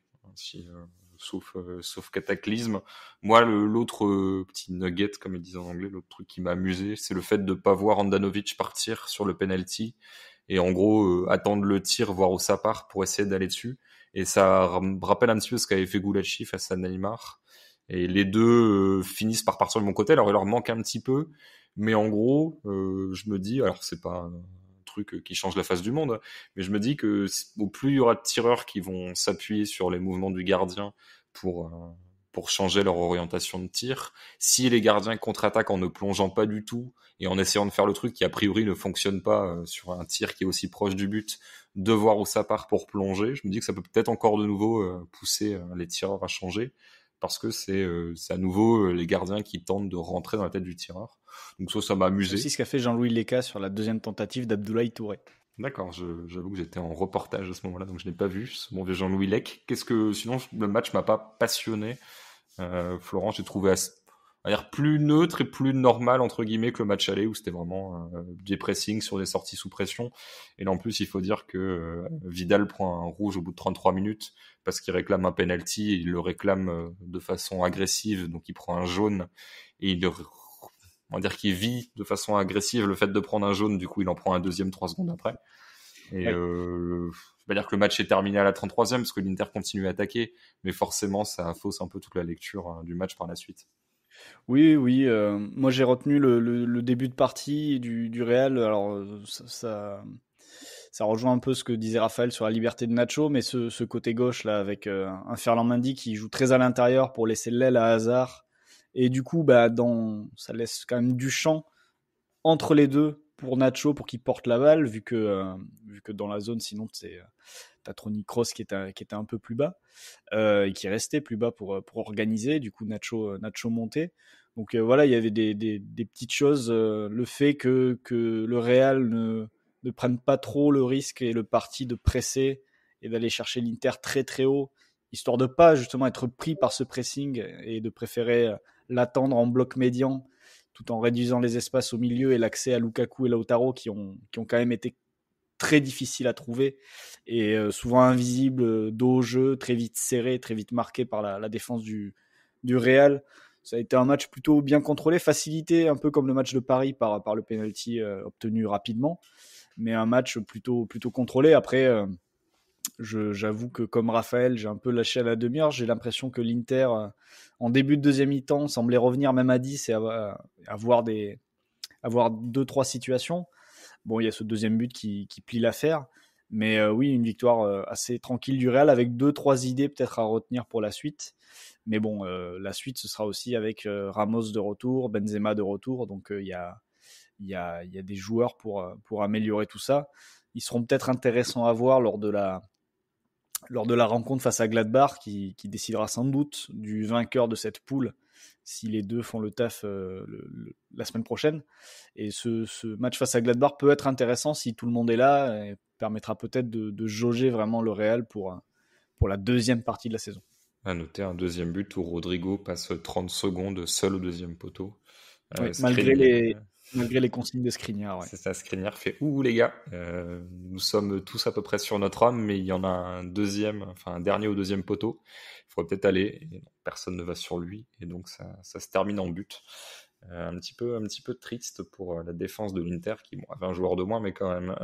Autre match qui a eu lieu, là, c'était mardi. Match de club français, 19h. Rennes battu 2-1 par Chelsea. Florent, je crois que Raphaël n'a pas vu ce match. Rennes, maintenant c'est terminé pour la Ligue des Champions. On s'en doutait un petit peu, vu le calibre de l'adversaire, le match aller, etc. Enfin, moi, en tout cas, c'est ce que j'imaginais, une performance pas déshonorante. D'ailleurs, c'est ce que dit François Thomazeau, qui fait un parallèle avec ce que faisait Lille l'an dernier. C'est-à-dire, c'est pas déshonorant, mais tu tombes face à plus fort que toi. Pareil, qu'est-ce que tu as retenu de ce match pour la suite, du coup, de la saison rennaise, qui sera soit en Ligue 1, soit avec un petit peu de Ligue Europa, si jamais tu bats Krasnodar? Ouais, faudrait espérer de la Ligue Europa, je pense, pour cette équipe, parce que je pense que c'est une équipe qui peut tirer quand même pas mal d'enseignements sur ces rencontres et apprendre beaucoup. Un match de Ligue des Champions, je cite Nicolas Puydebois, qui était gardien de l'OL lors de OL Bayern en 2002, doublure. Il était sur le banc de touche à ce moment-là, ou en tribune, je crois, pour ce match-là, et qui, dans un épisode de Rejoué, nous disait que dans les enseignements qu'un joueur peut tirer, un match de Ligue des Champions, ça vaut une saison de Ligue 2, en gros, sur tout l'apprentissage que tu peux avoir. Donc ce serait intéressant de voir ce Rennes-là qui aura eu l'apprentissage de cette phase de poule, je pense, en Ligue Europa. Il faudra faire le taf face à Krasnodar la semaine prochaine. Mais après, c'est vrai que ouais, c'est un match assez classique d'une équipe d'un outsider, d'un underdog face à plus fort que lui, qui débute en ayant du mal, qui peut être mené dès la 4e minute de jeu avec cette énorme occasion de Werner sur un centre, je crois, de Hudson-Odoi à ce moment-là, qui finalement est mené sur une erreur, avec cette balle perdue par Doku qui joue pas du tout, qui oublie de jouer la balle en fait, il décide de partir au duel et de faire du pouce-pouce avec je ne sais plus quel adversaire, et donc balle perdue, contre-attaque, et ça part dans le lot de Truffert qui était en phase offensive.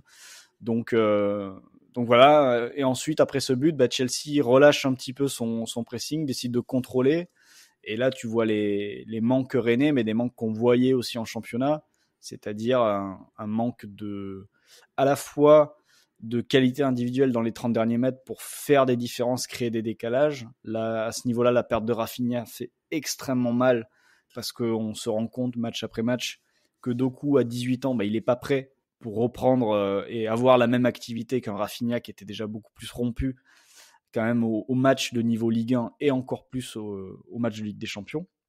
Donc voilà. Et à côté de ça, il y a aussi un problème, je pense, c'est une équipe qui reste très scolaire et qui a du mal peut-être à se lâcher. Et ça se sent aussi dans les projections dans la surface de réparation. Plusieurs fois, quand même, Truffert était décalé, Traoré était décalé à droite. Et souvent, il y avait une seule solution dans la surface, c'était Guirassy. Parfois deux, mais rarement plus dans la surface de réparation, dans la zone de danger. Donc des joueurs qui étaient assez peu attirés par le but finalement. Ça vaut aussi pour Bourigeaud qui met beaucoup de temps à arriver sur l'erreur de, je crois que c'est Chilwell qui fait une mauvaise passe, et c'est Guirassy qui récupère, qui part vers le but.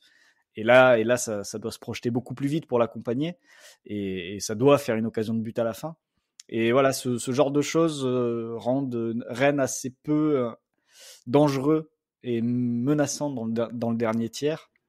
Et ça vaut pour la Ligue des Champions. Ça valait déjà en championnat puisqu'ils n'ont pas marqué depuis pas mal de temps.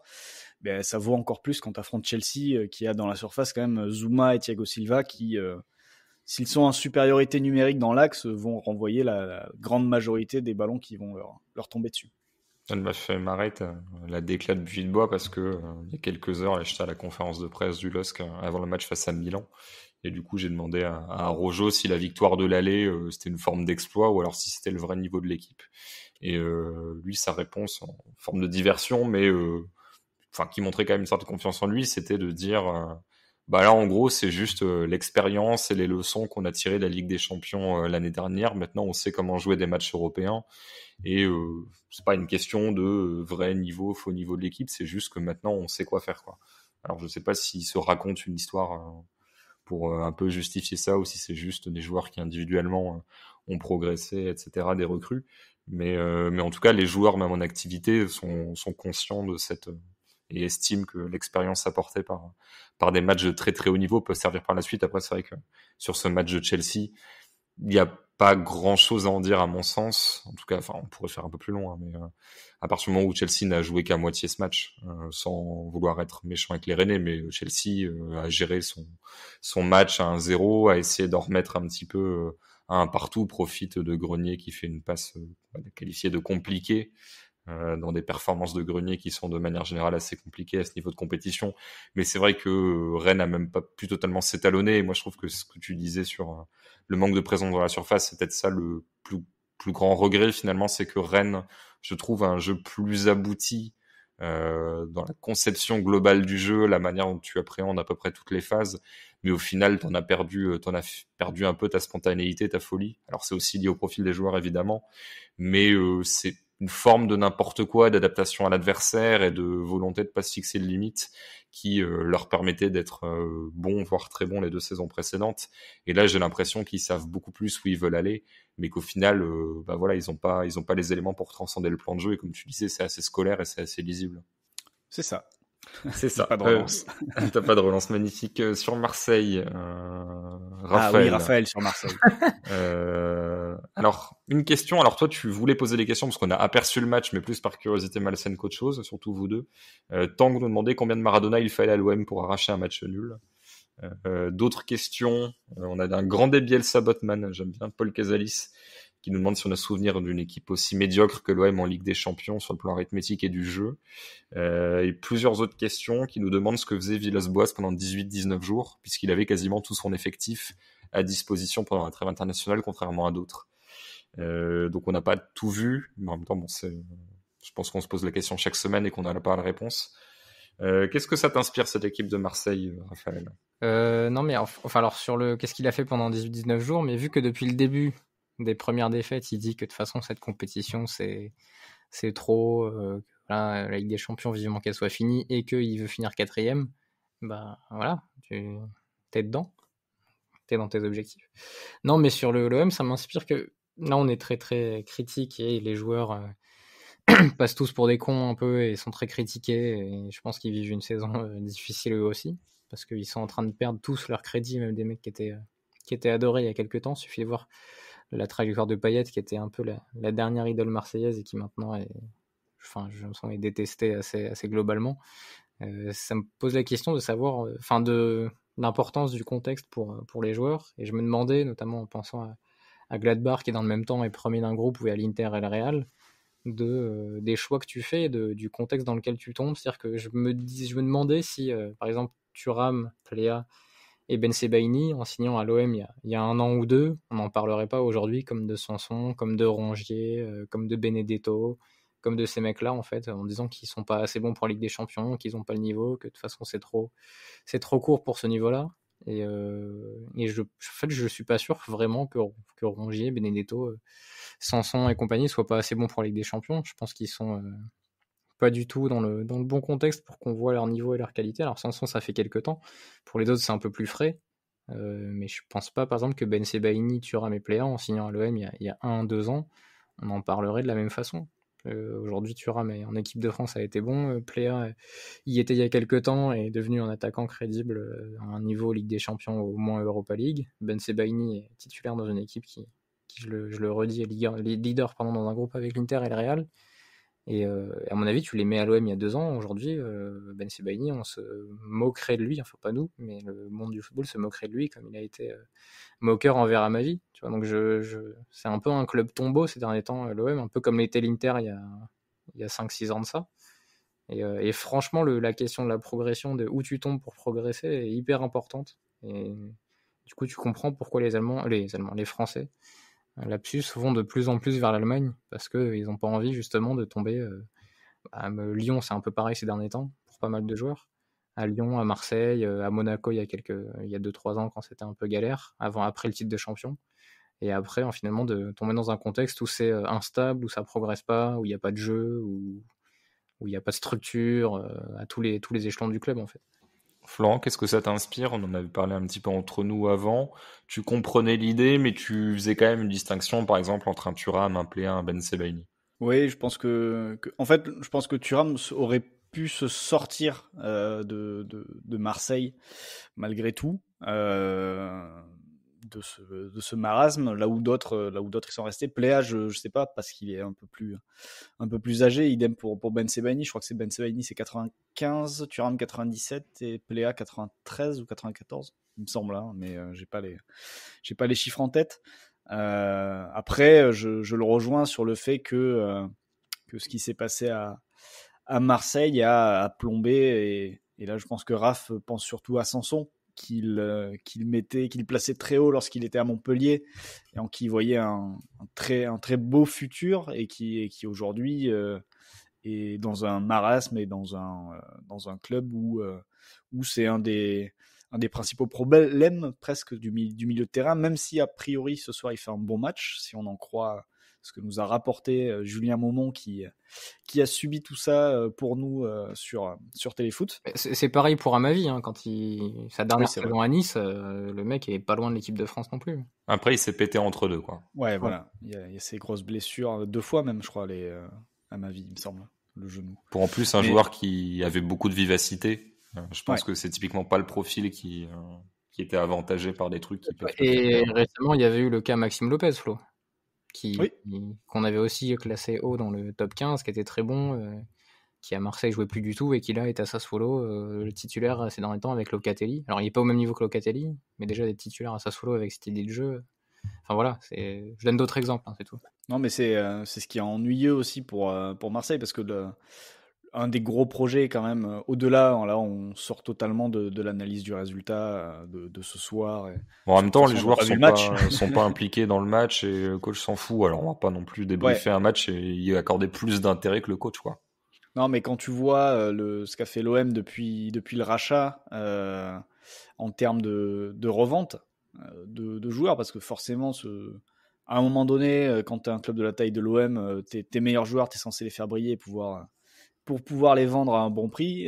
Qu'est-ce qu'ils ont fait comme grosse vente, les Marseillais, depuis 3-4 ans? Zambo, ouais, ça part à 30, c'est ça? Quelque chose comme ça. Et en plus, il était moqué à Marseille et c'est un vrai bon joueur de foot. C'est genre que quand je lis des trucs sur lui où c'est étonné que ce soit un bon dribbleur ou qu'il ait des grosses stats, notamment quand il était à Villarreal. C'est un vrai bon joueur, Zambo, et ça se voyait pas forcément à Marseille d'ailleurs. Ouais, mais tu vois, t'as Thauvin qui était la valeur marchande, qui était censé pouvoir être vendu à un très bon prix à une époque. Il y avait des grandes guerres sur Twitter entre les Bordelais qui envoyaient Malcolm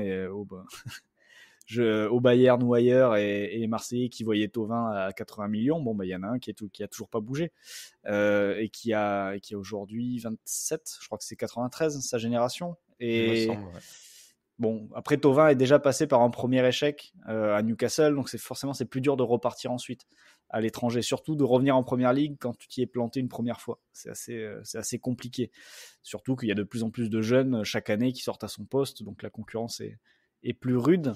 Et finalement, tu es peut-être mieux à Marseille pour le joueur individuellement, mais c'est vrai que pour le club qui espérait peut-être retrouver un peu ses billes et se développer financièrement avec des transferts, là depuis 3-4 ans, c'est quand même très très compliqué. À noter, information qui n'a aucun intérêt, mais que je vous donne, Villas-Boas est 4 mois plus vieux que Gianluigi Buffon. Voilà. Mais sinon, c'est vrai que je regardais les départs. La limite, en fait, les mecs que tu as le mieux vendu, alors je mets à part Clinton Ng sur les 2 dernières saisons. Luis Gustavo avait un statut, mais c'est Ocampos et Bounassar qui, en fait, que tu as l'impression de bien vendre, je pense, du point de vue de beaucoup de Marseillais sur le moment, et qui, en fait, valent beaucoup plus. Alors, Ocampos, ça fait plus longtemps, mais Bounassar, sa valeur, il vaut pas 20 millions maintenant, mais il vaut plus que je crois que c'est 8 millions qu'il a été vendu. Je pensais que tu allais citer Nkoudou. Bah, écoute, j'ai hésité. Je crois que c'est encore 1 ou 2 saisons avant. C'est 14, je crois, 14-15 Nkoudou. Ça c'est bien vendu, par contre, on peut pas. Mais ça c'est.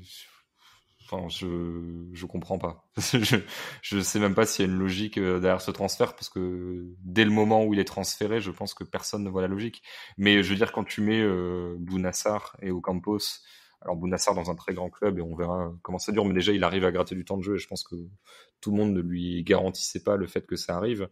Mais quand tu vois Ocampos à Séville, alors je dis pas que c'est parce qu'il est à Séville qu'il a vraiment explosé, mais ça rejoint un petit peu ta théorie selon dans quel bocal se trouve le poisson, il s'exprime pas du tout de la même manière. Je vous donne quelques chiffres sur la carrière récente d'Nkoudou, qui fait lors de sa dernière saison à Marseille, du coup 2000 minutes en championnat.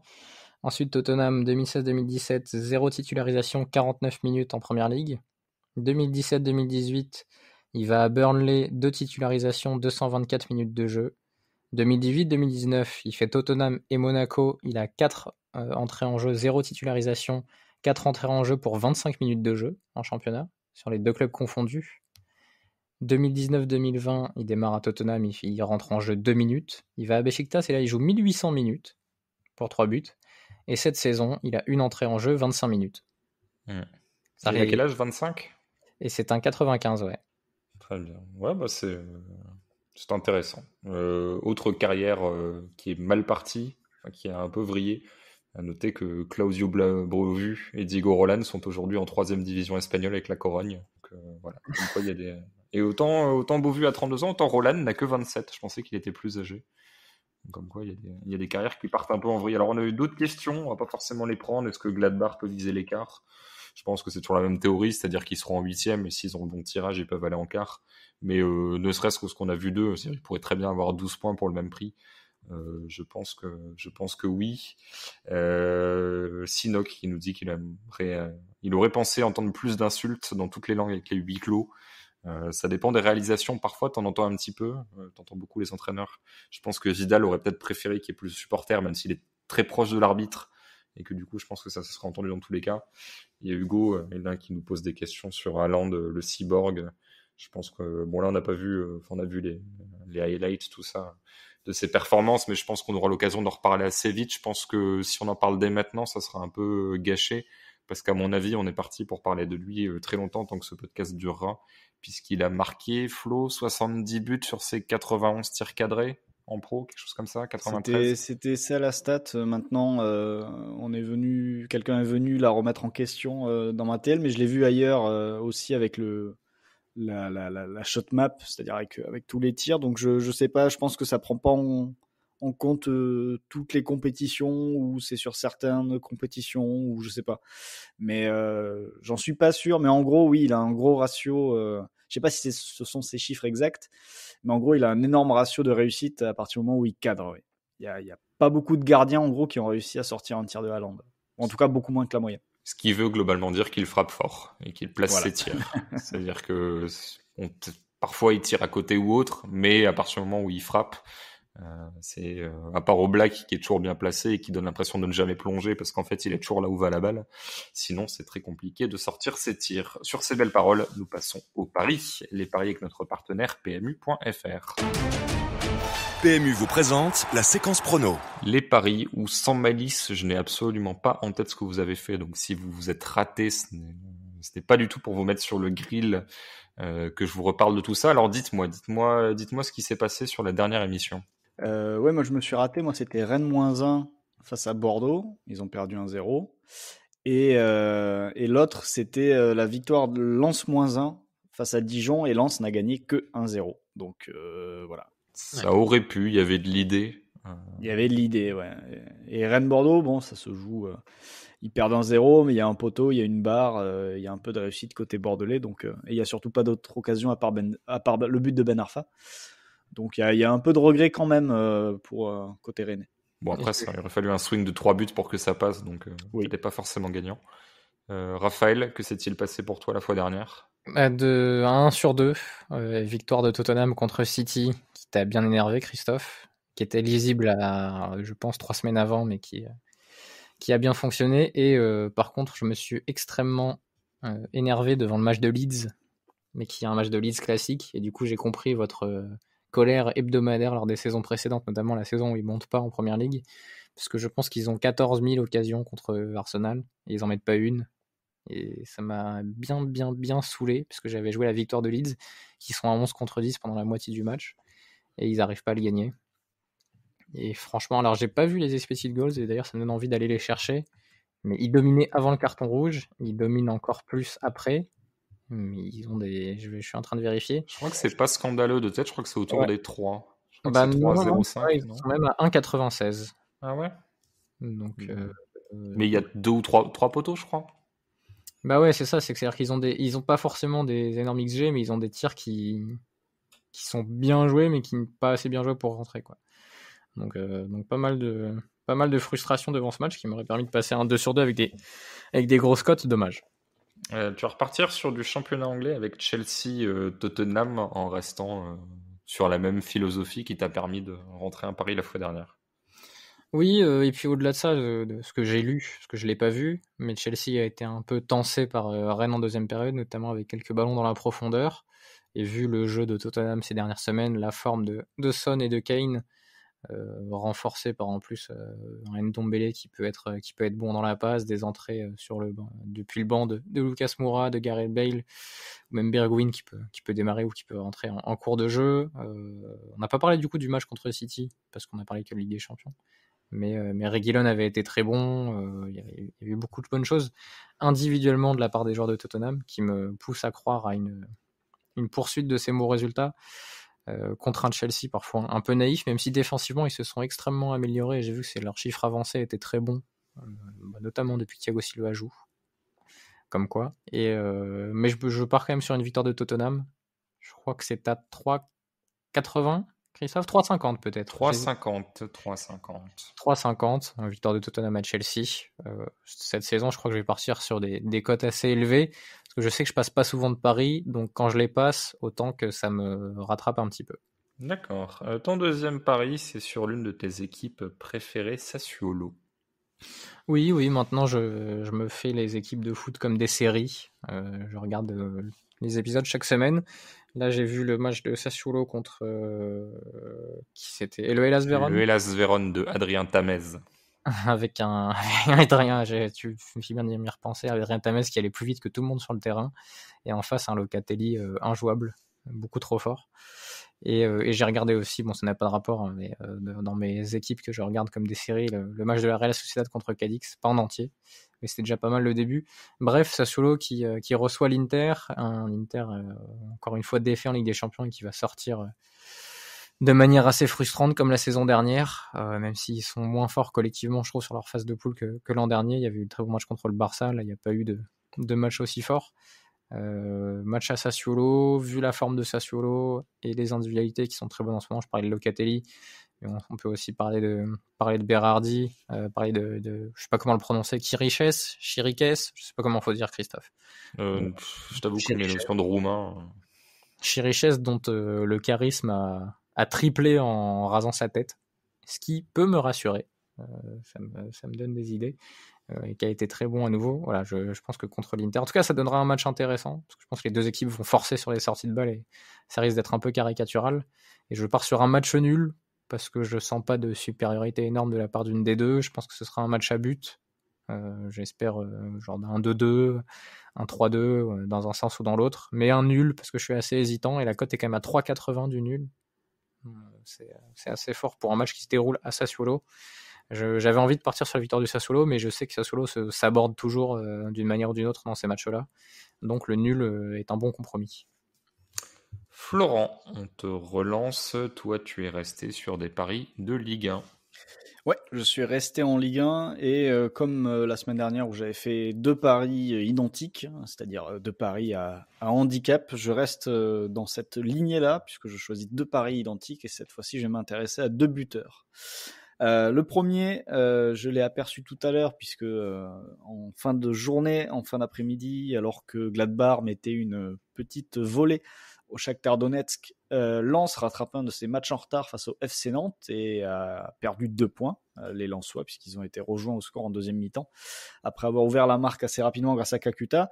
Et je vais parler plutôt d'un Nantais, c'est Randal Kolo Muani, qui s'est signalé en tout début de match par une très grosse occasion qu'il s'est créé un peu tout seul, où il se retrouve en position de frappe à, on va dire, une dizaine de mètres du but de Leka, un peu excentré, et il joue très bien le coup pour se mettre en position de tir, et le gardien lensois a réussi à sortir cette situation. Mais Kolo Muani, il est sur une bonne période, puisqu'il a marqué le week-end précédent face au FC Metz. Je vais me remettre les chiffres sous les yeux, mais il est tout simplement sur une bonne période. Il avait aussi marqué, je crois, pendant la trêve internationale avec l'équipe de France Espoir.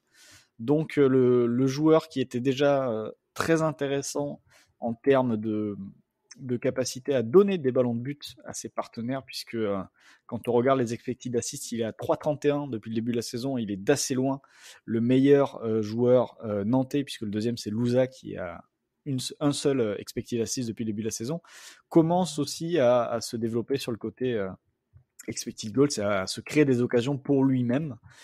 Et du coup, je me dis que face à Marseille, à 17h, la semaine prochaine, enfin le week-end prochain, je crois que c'est le match de samedi 17h, comme je viens de le dire, il pourrait aussi montrer dans un gros match de Ligue 1, un gros rendez-vous, montrer et confirmer tous ses progrès. Et surtout, vu sa position d'avant-centre, de finisseur, etc., voilà, sur les derniers matchs, en fait, il a de plus en plus de situations, comme je le disais. Je viens d'avoir les chiffres sous les yeux. Il a 3 tirs face à Metz, 4 tirs face à Lens sur les 2 dernières rencontres. Et je me dis que face à l'OM, il est aussi capable de se créer des situations, vu son intelligence près de la zone de vérité. Et surtout, sa cote me paraît très intéressante, puisqu'elle est à 4,40, le but de Kolo Muani. C'est même pas premier buteur ou premier buteur de Nantes, c'est buteur tout court. Et du coup, vu la cote, je me dis autant y aller directement. Et tu as également, donc comme tu le disais, un pari buteur. Ton autre match, c'est Nice-Dijon.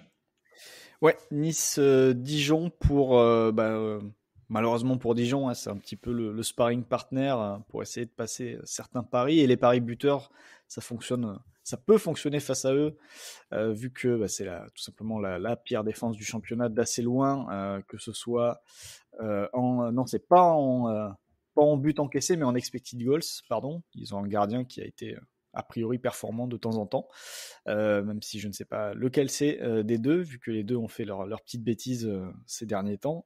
Mais bref, tout ça pour parler de Je pense Nice, que c'était Gomis avant qu'il parte du côté de Rennes. Ouais, c'est pas impossible, ouais. En tout cas, Gouiri qui, bon voilà, mon pari buteur c'est le but de Gouiri, parce que Nice reçoit, parce que Gouiri est l'atout offensif numéro 1 de cette équipe d'assez loin aujourd'hui, et parce que la cote est intéressante, puisque la cote de Gouiri et de son but est à 3,20. Donc là aussi, je trouve ça assez élevé, vu l'adversaire et vu le rôle de Gouiri et son impact offensif depuis le début de la saison. Même s'il a eu, on a vu dans certains matchs dernièrement qu'il a eu du mal à exister face à Monaco, il termine avec aucun tir. Il a eu du mal à exister aussi face à Lille, où il entre en jeu et il ne se crée aucune occasion tout seul, il n'a pas de tir, il donne une passe clé. Mais quand tu vois face à des adversaires un peu moins huppés, contre Angers, il tire 3 fois au but, contre Saint-Etienne 3 fois au but, contre Nantes 3 fois au but, contre Bordeaux 3 fois au but, même contre Paris, il a tiré 4 fois au but. Tout ça pour dire que face à Dijon, logiquement, surtout que le côté droit de Dijon, sur le plan défensif, est loin d'être le plus imperméable et loin d'être un point fort. Donc je me dis que Gouiri peut faire sa spéciale, se retrouver dans ses positions préférentielles, là où il rentre sur son pied droit à l'entrée de la surface et armer une frappe ou deux et permettre à Nice de marquer et peut-être de l'emporter, ça qui sait. Mais la cote à 3,20 me paraissait déjà très intéressante à prendre. Eh bien, merci Florent pour ce long développement. L'épisode s'achève. On se retrouve la semaine prochaine. Quand est-ce qu'on fait ça, Florent ? Est-ce qu'on reste sur l'idée, je te pose la question, je n'ai aucune idée de la réponse. Est-ce qu'on reste sur l'idée de faire ça sur des mercredis soirs, même s'il y a moins d'enjeux sur la Ligue des Champions ? Comment est-ce que tu vois la suite des choses ?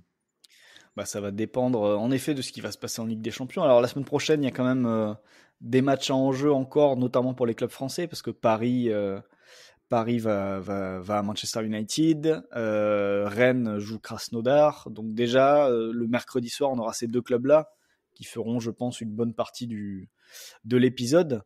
Après, c'est vrai que pour la 6e journée, on verra s'il y a encore de l'enjeu. C'est pas garanti, ou de l'intérêt, parce que si c'est pour débriefer une victoire du PSG contre Başakşehir qui qualifie le PSG, je pense qu'on trouvera mieux à faire en sortie de week-end ou un peu plus tard. Donc on verra, mais a priori le prochain épisode c'est mercredi prochain, après les rencontres de Ligue des Champions.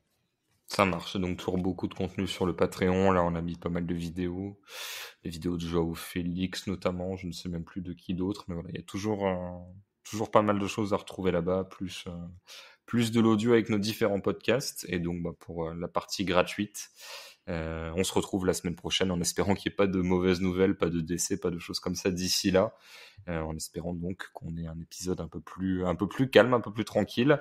Mais voilà, c'était quand même important de faire toute cette partie sur Maradona ce soir. Merci messieurs, et puis on se retrouve très bientôt pour de nouvelles aventures. Ciao. Salut. cordialement. Vous avez tout compris grâce à ce podcast. C'est le moment de parier sur PMU.fr. PMU, que les meilleurs gagnent.